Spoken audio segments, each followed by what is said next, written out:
अस्सलामु अलैकुम वरहमतुल्लाहि वबरकातुह। उम्मीद करता हूँ आप खैर व आफियत से होंगे। आसान और मुख्तसर तजवीदुल कुरान कोर्स की अल्हम्दुलिल्लाह ये क्लास नंबर 8 है और क्लास नंबर 8 में नून साकिन और तनवीन के बारे में पढ़ेंगे। और नून साकिन जो है ये कुरान पाक में 5000 से ज़्यादा मरतबा है और तनवीन कुरान पाक में 6700 से ज़्यादा मरतबा है। इसका मतलब ये हुआ कि नून साकिन और तनवीन कुरान पाक में 11700 से ज़्यादा मरतबा हैं। क्लास नंबर 8 से क्लास नंबर 12 तक ये 5 क्लासें बनती हैं। इन 5 क्लासों में नून साकिन और तनवीन की तफसीलात को पढ़ेंगे, जिसके ज़रिए आपको मालूम होगा कि पूरे कुरान पाक में जिस जगह भी नून साकिन या तनवीन है तो किस नून साकिन या तनवीन में गुन्ना करके पढ़ेंगे और किस नून साकिन या तनवीन में गुन्ना किए बगैर पढ़ेंगे। तो आइए अब चलते हैं अपने सबक की तरफ और सबसे पहले नून साकिन के बारे में पढ़ेंगे कि नून साकिन होता क्या है। यहाँ पर देखिएगा यह है नून और इस नून के ऊपर कोई अलामत नहीं, यानी ज़बर ज़ेर पेश वगैरह कुछ भी नहीं, ये सिर्फ नून है। और यहाँ पर ये जो नून है इस नून के ऊपर जज्म है, तो जब नून के ऊपर जज्म है तो ये जो नून है ये नून साकिन है, क्योंकि आपने क्लास नंबर 4 में पढ़ा था कि जिस हर्फ के ऊपर जज्म हो उसे साकिन कहते हैं। यहाँ पर नून के ऊपर जज्म है, लिहाजा ये नून साकिन है। इसी तरह यहाँ पर ये नून इसके ऊपर जज्म है, ये नून भी नून साकिन है। यहाँ पर ये नून इसके ऊपर जज्म, ये भी नून साकिन है। और नून साकिन कुरान पाक में 5000 से ज़्यादा मरतबा है। जैसे आप यहाँ पर देखें, यह है पारा नंबर 4। पारा नंबर 4 का पहला पेज। यहाँ पर ये जो रेड कलर के निशानात हैं ये नून साकिन को जाहिर कर रहे हैं। अब यहाँ पर देखिएगा, बिस्मिल्लाहिर्रहमानिर्रहीम, यहाँ पर लिखा है मिन। तो मिन में ये नून के ऊपर जज्म है, यानी ये नून साकिन है। इसी तरह यहाँ पर भी आप देखें, ये नून के ऊपर जज्म है, यानी ये भी नून साकिन है। और नून साकिन कुरान पाक में 5000 से ज़्यादा मरतबा है। यहाँ पर लिखा है नून साकिन, तो नून साकिन के बारे में आपको मालूम हो चुका कि नून साकिन किसे कहते हैं। अब यहाँ पर देखें, यह है तनवीन के बारे में पढ़ेंगे कि तनवीन किसे कहते हैं।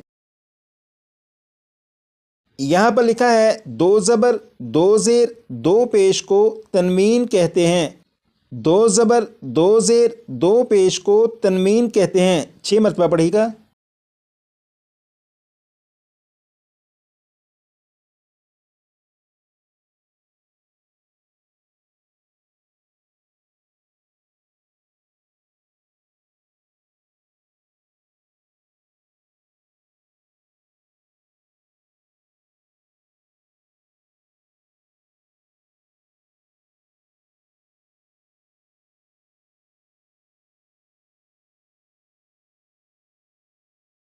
आपने पढ़ा 2 ज़बर 2 ज़ेर 2 पेश को तनवीन कहते हैं। अब यहाँ पर देखिएगा, ये है ता के ऊपर ये जो 2 अलामतें हैं ये 2 ज़बर हैं।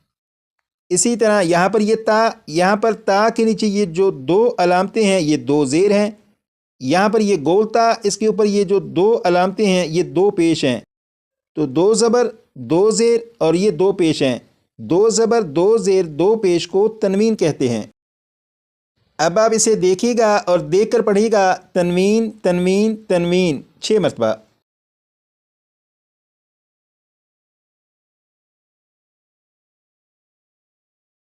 इसी तरह ये ता के नीचे ये जो 2 ज़ेर हैं ये भी तनवीन है, इसे भी देखिएगा और देखकर पढ़िएगा, तनवीन 6 मरतबा।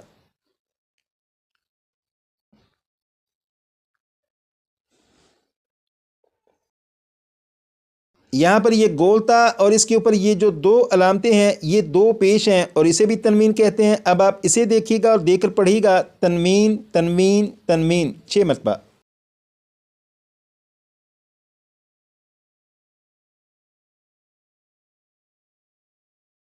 दो ज़बर 2 ज़ेर और 2 पेश को तनवीन कहते हैं और तनवीन कुरान पाक में 6700 से ज़्यादा मरतबा है।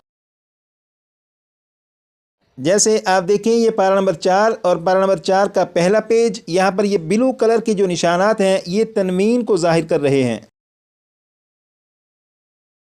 یہ جو لفظ ہے یہ لفظ ہے حنیفن، یہاں پر فا کے اوپر دو زبر یعنی فا کے اوپر تنوین ہے۔ اسی طرح یہاں پر یہ جو لفظ ہے بیناتن، یہاں پر تا کے اوپر دو پیش یعنی تا کے اوپر تنوین ہے۔ تو تنوین جو ہے یہ قرآن پاک میں 6700 سے زیادہ مرتبہ ہے۔ تو نون ساکن اور تنوین کے بارے میں یقیناً آپ کو معلوم ہو چکا ہے کہ نون ساکن کسے کہتے ہیں اور تنوین کسے کہتے ہیں۔ نون ساکن وہ ہے کہ نون کے اوپر اگر جزم ہو تو نون ساکن ہے، اور تنوین دو زبر دو زیر دو پیش کو تنوین کہتے ہیں۔ نون ساکن اور تنوین کے بارے میں تو آپ کو معلوم ہو چکا، لیکن ان دونوں میں فرق کیا ہوتا ہے اب یہ معلوم کریں گے۔ آپ یہاں پر دیکھیں یہ ہے نون، اور نون کے اوپر جزم ہے، نون کے اوپر جزم ہے تو یہ نون ساکن ہے۔ یہاں پر نون کے اوپر جزم ہے تو یہ نون بھی نون ساکن ہے۔ اسی طرح یہاں پر میم کے اوپر دو زبر یعنی میم کے اوپر تنوین ہے، یہاں پر میم کے نیچے دو زیر یعنی یہاں پر بھی تنوین ہے۔ تو نون ساکن اور تنوین لکھنے اور دکھنے میں ایک جیسے نہیں ہوتے بلکہ ان میں فرق ہوتا ہے، لیکن نون ساکن اور تنوین کی جو آواز ہے یہ آواز ایک جیسی ہے۔ جیسے اگر میں اسے پڑھوں تو آپ سنیے گا کہ یہاں پر آخر میں نون ساکن کی آواز آئے گی، جیسے من من من، آخر میں نون ساکن کی آواز آ رہی ہے۔ یہاں پر میم کے نیچے دو زیر ہیں یعنی میم کے نیچے تنوین ہے، اگر میں اسے پڑھوں تو اس کے آخر میں بھی نون ساکن کی آواز آئے گی، جیسے من من من۔ تو آپ غور کریں کہ نون ساکن اور تنوین کے آخر میں آواز ایک جیسی ہے، من من من من۔ تو نتیجہ یہ نکلا کہ نون ساکن اور تنوین کی جو آوازیں ہیں یہ ایک جیسی ہوتی ہیں۔ نون ساکن اور تنوین کی آواز ایک جیسی ہوتی ہے، اسے آپ اچھی طرح یاد رکھیے گا، کیونکہ آگے کی جو 4 کلاسیں ہیں جن میں نون ساکن اور تنوین کے قاعدے پڑھنے ہیں، تو یہ فرق اگر آپ کو یاد ہوا تو ان 4 کلاسوں کو سمجھنا آپ کے لیے مزید آسان ہوگا۔ آج کی کلاس میں نون ساکن اور تنوین کی پہچان کرنا مقصد تھا، وہ آپ کو الحمدللہ ہو چکی ہوگی، اور ٹیسٹ کے حوالے سے جو تفصیلات ہیں اب ان کی طرف چلتے ہیں۔ کلاس نمبر 7 میں آپ کو بتایا گیا تھا کہ اس کورس کی جب 13 کلاسیں مکمل ہوں گی تو اس کے بعد آپ کا ایک ٹیسٹ ہوگا، اور اس ٹیسٹ میں 25 سوالات ہوں گے، ہر سوال کے درست جواب کے 4 نمبر ہوں گے، اور 25 سوالات میں سے پہلے جو 8 سوال ہیں، جیسے یہاں پر آپ دیکھیں یہ پہلے 8 سوال، ان کے بارے میں بتایا گیا تھا کہ ان کے جوابات کہاں پر ہوں گے۔ اب آپ یہاں پر دیکھیں سوال نمبر 9 سے سوال نمبر 16 تک یہ مزید 8 سوال ہیں۔ ان 8 سوالات کے جوابات کلاس نمبر 4، 5 اور 6 میں جو سبق آپ نے پڑھا، ان 3 کلاسوں کے اسباق میں ان 8 سوالات کے جوابات موجود ہیں۔